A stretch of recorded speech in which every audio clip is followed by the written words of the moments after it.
Écoutez. Assalamu alaikum la famille, j'espère que vous allez bien. Nous les chrétiens, les fils de Dieu, nos noms sont écrits avant la fondation du monde.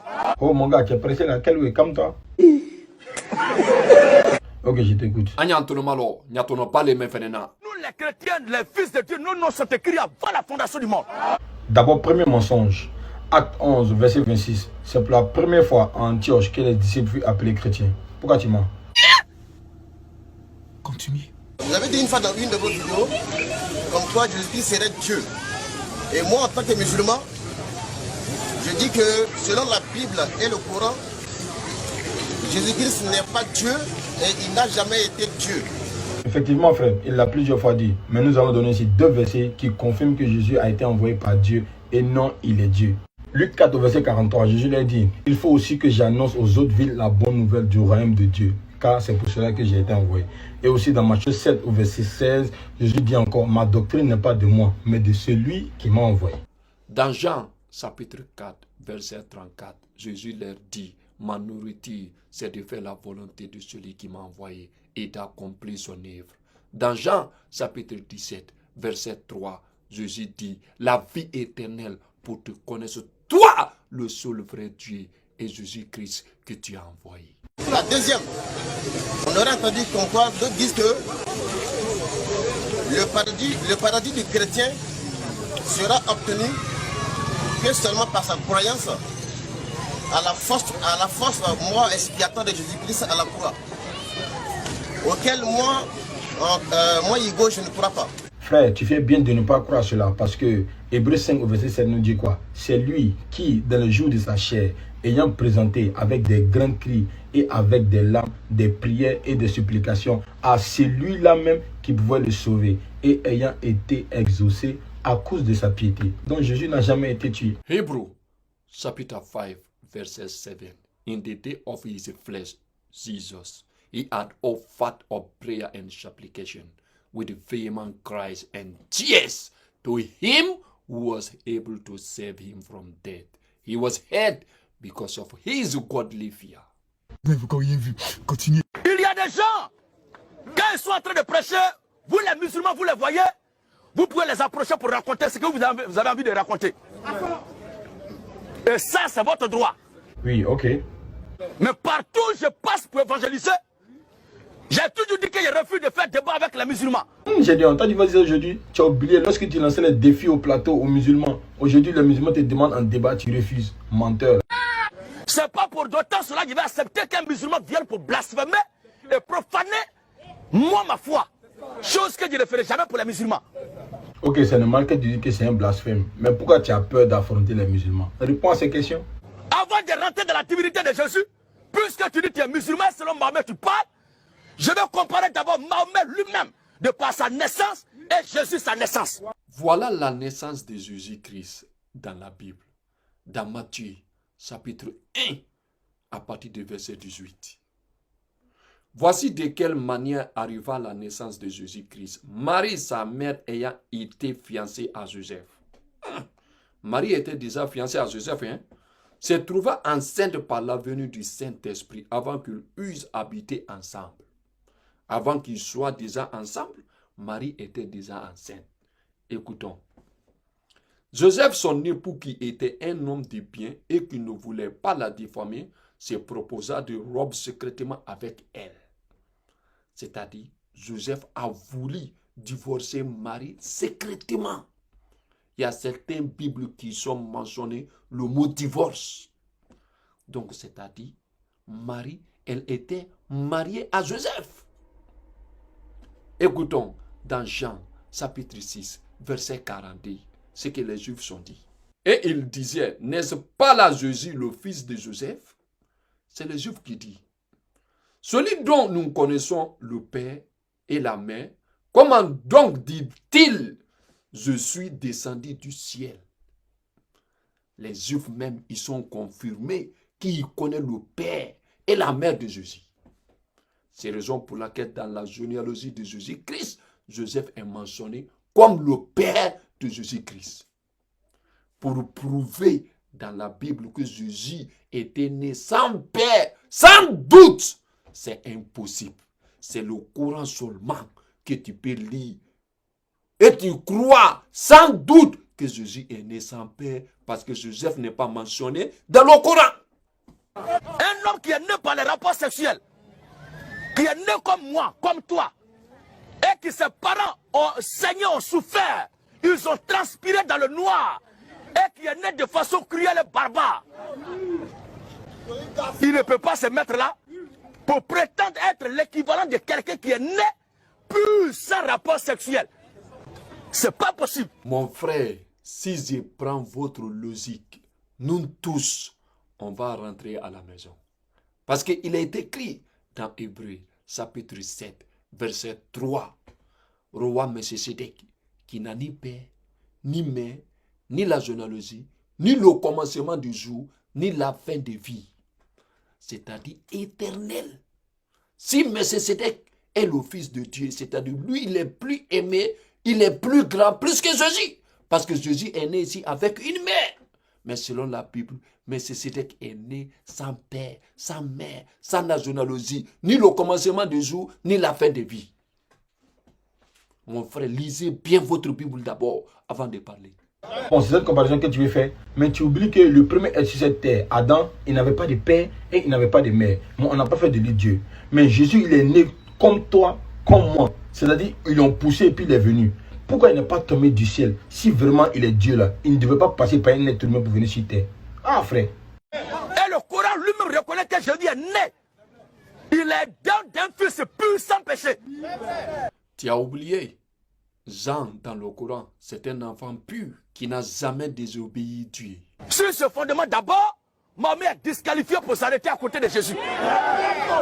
Frère, s'il te plaît, quitte dans cette comparaison. Le Coran dit vrai, alors que la Bible dit le contraire. La Bible dit dans Ecclésiaste 7 au verset 20, non, il n'y a sur terre point d'homme juste qui fasse le bien et qui ne pêche jamais. Donc pour vous là, Jésus est un pécheur. La Bible dit dans Job, chapitre 25, verset 4. Comment l'homme sera-t-il juste devant Dieu? Comment celui qui est né de femme sera-t-il pur? Jésus est né avec une femme, non? Comment Jésus sera-t-il pur alors, selon la Bible?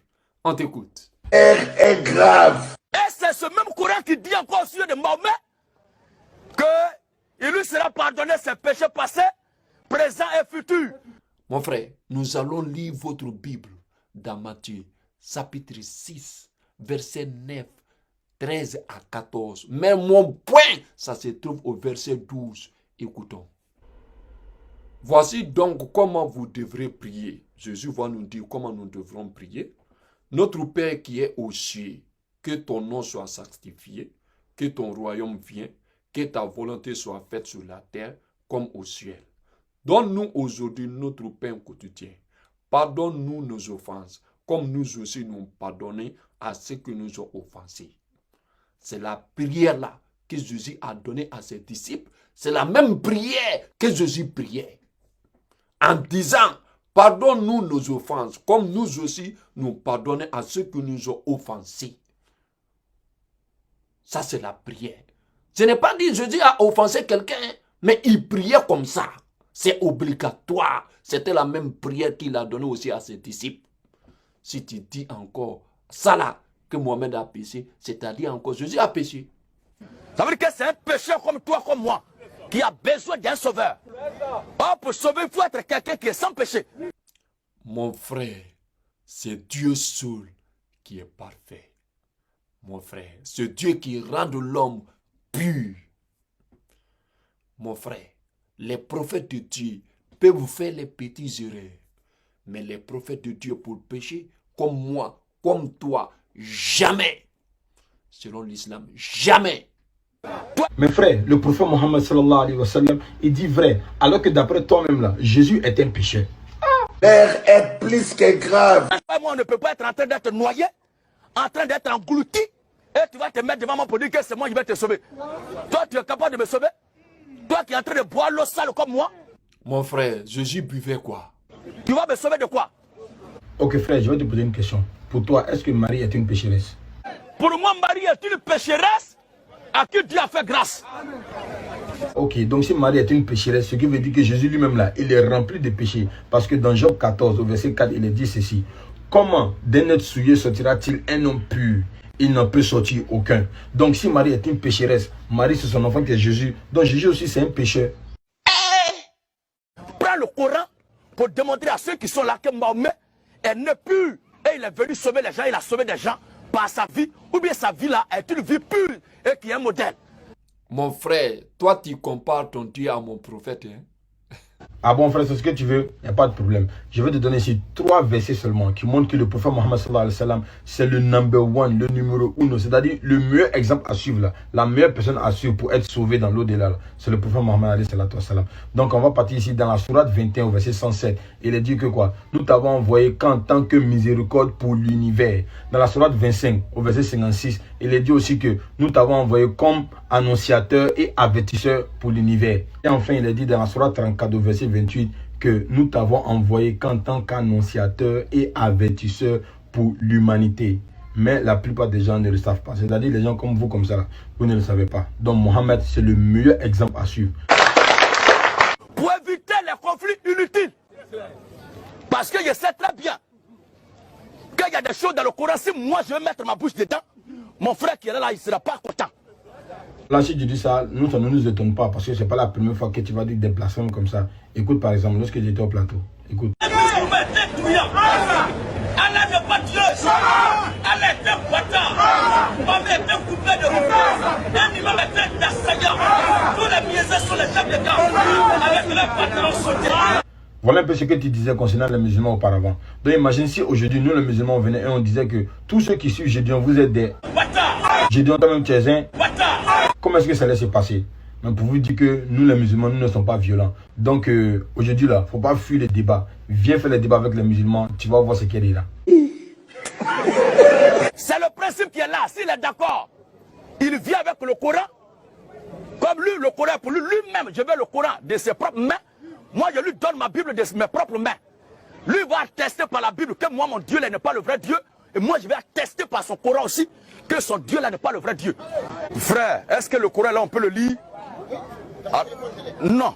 Je dis, si tu veux là, écoute bien. Je ne suis pas là pour m'amuser. S'il n'y a pas ça là, parce que ce que tu es en train de citer là, ceux qui sont là, comment ils vont voir la preuve?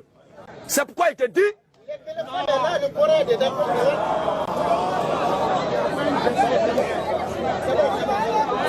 Ah, vous voyez famille, tellement qu'il veut fuir les débats, il demande au monsieur d'avoir un Coran dans sa main. Alors que le monsieur a dit qu'il a le Coran dans son portable. Mais si tu ne fuis pas le débat, pourquoi tu ne laisses pas le monsieur parler? Hein? Laisse-le parler, tu vas voir. Purée là.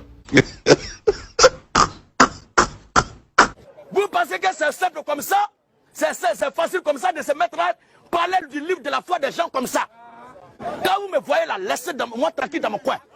Ah bon, aujourd'hui tu dis qu'on ne peut pas parler de la foi des gens comme ça. Tu oublies lorsque tu incitais les musulmans. Écoute encore ce que tu disais auparavant. Même que c'est un bâtard, même que c'est un voyou.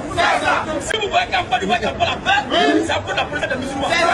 Tu as oublié ça? Tu as oublié quand tu vociférais contre les musulmans, tu traitais les musulmans de n'importe quoi. Aujourd'hui tu nous demandes, on n'a qu'à te laisser dans ton coin. Champion, on ne te laisse pas, on est toi. Voilà. Mensonge que tu as dit auparavant, tu avais dit aux gens sinon, qu'est-ce que tu avais dit là? C'était faux. Continue. Comme moi, quel que soit Alpha, ce que le Coran dira, je ne serai pas d'accord. Je ne vais jamais me permettre d'aller dans la tribune des musulmans pour vouloir discuter avec eux sur la Bible.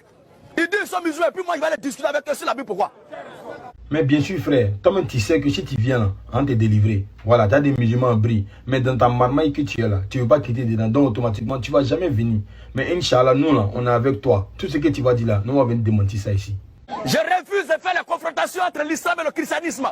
Mais bien sûr que tu vas refuser toute confrontation avec les musulmans. Parce que les élèves d'Abdelmajid, la BAM, ils ont enlevé ça de tes jeux. Nourdin Jama, ils ont enlevé ça de tes jeux. La DDR, ils ont enlevé ça de tes jeux. Donc c'est un plaisantin. Tu ne peux jamais débattre avec les musulmans et puis tu vas gagner. C'est impossible. Un prisonnier de la tombe, c'est de lui qui veut me parler ce soir-là, alors que moi je suis en train de parler de la résurrection. Ok frère, comme tu ne connais rien dans la parole de Dieu, je vais te dire ici que le prophète Mohammed sallallahu alayhi wa sallam, il est bien mort. Mais écoute ce que Allah dit dans la sourate 2 au verset 154 et aussi dans la sourate 3 au verset 169.